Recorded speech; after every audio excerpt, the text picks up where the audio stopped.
or so after the win. What are your thoughts about that performance yesterday by Team effort. Our guys bought into what the plan was. Obviously, there were some changes you saw. What we did in the run game, get other players involved. I thought defensively, for the most part, what we wanted to do with the quarterback, we did. There was times we let him escape out the pocket. We wanted to keep him in the pocket, but he did a good job of getting out.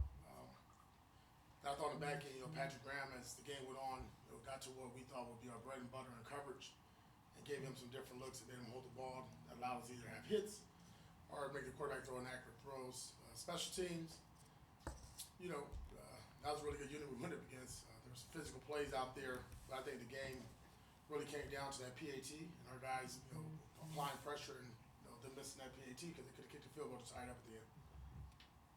You said throughout the offseason you expected Trey Tucker to have a big year. We've seen that come to fruition the first few weeks. So something like to see him continue to make that decision. Yeah, I mean, like everything else, you wish there was enough footballs to pass around and give him more attempts and targets. But as you saw, obviously as a returner, as a receiver, give him a reverse. However we can get the ball in his hands. I mean, that speed is legit. I mean, when he's moving, he's moving. So I think in year two, and as Trey is building up his confidence, especially from the end of last season, it's really good that we find ways to get creative. Again, we'd love to get him vertical because that's a big play for us and opportunities. But just more creative ways you can get the ball in his hands, the better. I think when you got young players like him, Brock, Big Mike, and obviously you got the two guys, with Jacoby and Adams. There's just not enough footballs. But the opportunities when he gets the ball in his hands, most of the time something's good for the Raiders happening. We talked about the confidence that Corey Bennett's playing with, and he's had a lot of pass breakups on third down, the money down as he called it last night. He's like almost leads the league in that. How big is that when it matters the most, he comes through? Huge. I mean, again, I talked about it before. Guys just keep improving each and every down. But when you can do it on money down when it counts, or down in the red zone, right, or on fourth down, third down, 2 minute, especially when we know where the ball's going. I mean, half the time he's lined up on number 2, right? That's where the ball's going. That last breakup on third down, really good with him. Great technique, and I think credit to his position coaches just working on that off to the side as much as we can, and him just being focused and being detailed. I think it's very difficult to play quarter National Football League because every time somebody catches the ball on you, you kind of get into your feelings a little bit. But he's been mentally tough to bounce back and just go on from play to play. A couple of players talked about maybe breathing a sigh of relief after last week and getting a win after everything you guys kind of went through. And you talked about it last night too, being a difficult week. As you reflect on the win yesterday, how satisfying is it, and how tough was last week for everybody to go through? Yeah, I mean, I addressed how tough it was. It was just, disappointing. When you have a disappointing week, you can't recover until the next week. You do something different to change it. And the good thing about it, I'm going to use what Robert Spillane said, and it's the word I said at the start of the week last week. I'm proud of the business decisions our team made because they made some really good ones last night. That was good business decisions. And to see them go out and really take pride in their body of work and our staff, keep everything close together and tight-knit was really a credit to what we've been building over this offseason and into the season. How satisfying? I don't want to be too happy because we want to stack wins. So we want to sit there like we won the Super Bowl because we won the game. But we need to put on, like I said before, be consistent and put on winning performances each and every week. You guys had to go into the lab a little bit to figure out a way to win without some of your better players. Let's go to Devontae on offense.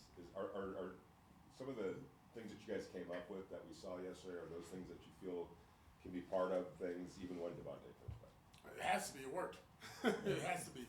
I think when you get Devontae, you know what you're going to get, right? You're going to get double coverage over there. You're going to get a safety over the top. So we expect that. It's different when he's not in the game. How do teams play you? Well, this team, a lot of single high, a lot of man coverage, a lot of different opportunities for other guys to make plays. So I think each and every week's a change. To sit there and say we're going to look this exact same this week as we did, or we will next week versus the Broncos. I can't sit there and tell you that today. We got to do whatever it takes to win. Look, last week or yesterday, it wasn't about throwing a rock. It was about getting to the perimeter, getting to the edges, running the football a little bit more mid-zone than wide zone yesterday. That showed up, right? So I thought the O-line did a really good job as the game went on. Credit to that defense. Really good defense, good players over there, but I thought our guys wore on them as the game went on. I thought we had more tempo, more energy, and more physicality. Coach, you've talked about finding a way not to get too high or low after these wins or losses. Is there anything you're learning through this process that you implement this week, something new to maintain consistency, to keep Yeah, I'm not there yet, just 'cause I'm still reviewing the film, but definitely gonna look at the week between Baltimore and Carolina. We don't want to have that, so obviously not gonna mimic that week, right? So I'm gonna look at some things differently, and whatever we can do to get the team going, that's my job to do. What are the plans with Max and Devontae at practice this week, and is Michael Mayer back in the building? But Max and 17 all depends on where they're at health-wise. As of right now, status quo, and Mike is still doing personal. When you do what you did yesterday with the receivers, what does that do for the running backs themselves, opening it up for them, getting the opponents going sideways like that? Well, one, I think it makes the defense tired because when you're chasing these little receivers that run 4-2, 4-3, from the numbers to numbers, that gets guys fatigued. I think you saw that from their defense as the game went on. But more importantly, I loved how our offensive line, I'll start there because they've been getting beat up pretty well. I loved how they came off the route. I thought Jackson Powers did an outstanding job playing physical, finishing. I thought the rest of the group really kind of strained more than we had in weeks prior, and I thought our running backs was finishing. We were running behind our pads, we were leaning forward. Even on the 1 or 2 yard gains, guys, the power was moving. It was moving in the direction we wanted to move. So it's, at the end of the day, the run game is, and you even hear Luke Getsy talk about it, it's all 11, right? So when we're running with the running backs, receivers got to block. And obviously when we do things with the receivers, guys on the other perimeter, they got to block for their players. So the more and more we can do and get guys involved that are playmakers and help our team win, that's what we want to do. Speaking of that, on that DJ Turner touchdown run, Trey Tucker had a hell of a block in front. What does that mean when you see a wide receiver blocking for his brother like that to get him to the end zone? Yeah, I mean, look at all that play. It was really Trey Tucker and Brock Bowers, right? A rookie and a second-year player out there and giving whatever they can to straighten. That's why I said the biggest difference in this game, obviously, for us, I thought we played harder. I thought our effort was there. I thought the strain to finish the 1-2 to get a hat for a hat, and then obviously, like we always talk about, when our playmakers get the ball in their hands, it makes something happen, and that happened. You mentioned the officials talked to you about Jackson's intensity. Must be good to hear for us as a coach. I was waiting to tell Jackson as far as how to proceed from going forward. Yeah, I never want to tell a guy to speed up. And I don't really want to tell him to slow down. So we'll walk that fine line, but it's really good. It's no different than Max, right? I talk about that. Like, I'm not ever going to slow Max down. I'm not going to slow Jackson down. We just got to be smart and we don't have no penalties. But the physicality, the intent is there, and that's what we want up front. So how much of a breath of relief was it when you get the running game going and it just opens up everything else? And ironically too, you got 2 receivers that have 2 huge runs. Yeah, no, huge. I mean, it's something we've been working on for 3 weeks. Now, let's go back. Even since the preseason games. Like, hey, man, come on, let's get this running game going. Let's get some positive yards. Let's get these chunk runs, these explosive runs. And that really showed up. Again, that's, for a defense, you don't want that. That's one thing that plays in your mind. You can throw the ball for, 500-600 yards. When a team is running the ball on you, that gets into your head mentally, emotionally, and physically, and it just wears on you. So the more we do that, that opens up our play pass, our poke action, our keepers, things of that nature we got to do. And obviously, last night, maybe not statistically what we wanted from a passing game, but it's efficient. It's always about improving even from wins. I think you had 3 punts in your last 3 possessions, aside from the one at the very end. You talk about closing out a lot. What's the next step for the offense to be able to close that out like that? I mean, we'll go to it, right? It's 3rd and 1, an opportunity to get a first down, and we don't make it. And then also we turn the ball over and they score and the game now changes a little bit. So those are things that we were talking about in the headset. On the sideline, we all knew this was a great opportunity. Maybe not to finish the game, but to keep the momentum going, to keep the clock in our favor. That's what to do. Obviously, to a start that we wanted to in the first quarter, but it picked up in the second and third, late, middle of the fourth quarter. But that's one thing you want to do. When you got a team down by 10 points, you want to finish them. You don't want to allow them to get the ball back.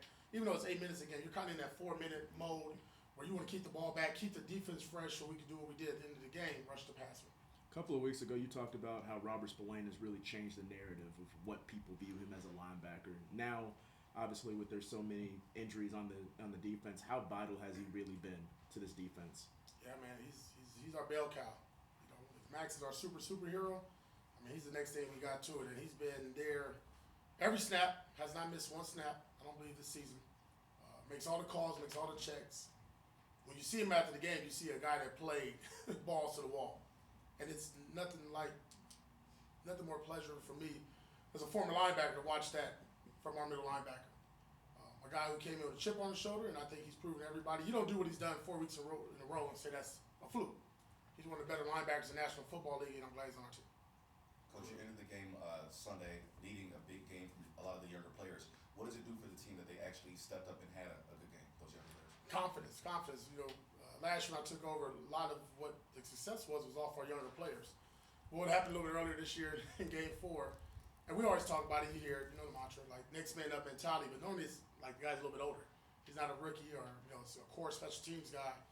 But I think that's a credit to these gentlemen taking pride in their work, understanding that there's a great opportunity for them. And listen, when you make opportunities, you get more opportunities. Before you comes in, what are you seeing from Gardner so far?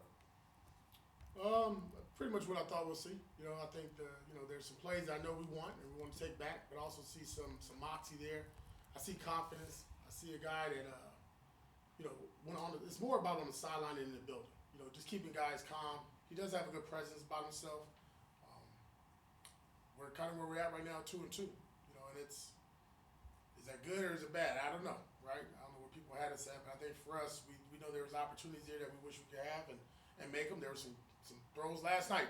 You know, we made that game gets wide open early on, but we don't, and we got to do a better job of doing it. But I think there's still improvement there for Gardner, our offense and team. Coach, it looked like it was Christian Wilkins that took Michael Mayer's spot on the field goal and extra point protection unit. What does it say about him that he would do that, and what message does that send to the team that a guy like that is willing to do that? Yeah, one of your highest paid players is the winger on PET field goal. That's impressive because you worry about that because that's one of those deals where you always look and make sure he gets up after every play. But it's team player, man, team player, and we talked about it. Like nobody's bigger than team, nobody's in front of the shield, and I think once we get everybody bought into that, which we're really really close to doing, I think it speaks volumes. Again, when your best players stand up and do the little things, how can the guy that's at the bottom of the total bowl not do it? Coach, just thoughts on Alex Madison. Seemed pretty productive through 4 games. Just your thoughts on how he's performed. Yeah, he's deserved more reps, and he'll get them. Like toward the end of the game, Dylan Prime came out through the injury. Is there any update on his status? No, it isn't. They're still in there now, so hopefully he come. I think he could have finished the game, but I think also he's being cautious. But as of right now, I have an update today. Coach, not only did the players feed into it, but it also sounded like the fans, fed into what you were talking about coming back and that positive response, and it sounded like they heard you and they were there for you. Yeah, listen, the fans have been great. Fans haven't been a problem. Fans show up. You know how Raider Nation is, man. They love you. They hate you. They come back to love you again.